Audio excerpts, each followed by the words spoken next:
Trump వచ్చాడు, ప్రపంచ యుద్ధాలు ఆగిపోతాయి, అందులో రష్యా ఉక్రెయిన్ యుద్ధం ఆపేస్తాడు, ఇజ్రాయెల్ పాలస్తీనా యుద్ధం ఆపేస్తాడు, ఇజ్రాయెల్కి ఇరాన్కి మధ్యన సంధి చేకూరుస్తాడు, ఇవన్నీ తుస్సుమన్నాయి. అది డీప్ స్టేట్ ఎఫెక్ట్ అనాలా, ఆయుధ ల్యాబిల్ ఎఫెక్ట్ అనాలా, లేకపోతే బుర్ర మార్చుకున్నటువంటి ట్రంప్ అనాలా, ఓవరాల్గా ఏదో హుంకరింపులు తప్పించి ఏమీ చేయలేకపోతున్నాడు. జరిగిపోతూనే ఉన్నాయి.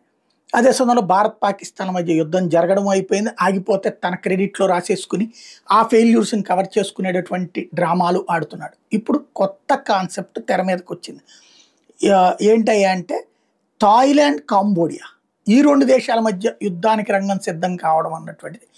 ఈ రెండు దేశాల మధ్యన వచ్చినటువంటి మాటల తేడా, ఆలోచనల తేడా పెద్ద ఇంపాక్ట్ అయింది. ఈ రెండు దేశాలకు సంబంధించినటువంటి ట్రూప్స్ సరిహద్దులకి చేర్చడం, థాయిలాండ్ వైపు నుంచి థాయిలాండ్ సైన్యం, కాంబోడియా వైపు నుంచి కాంబోడియా సైన్యం చేరడం అన్నటువంటిది సంచలనం సృష్టిస్తోంది.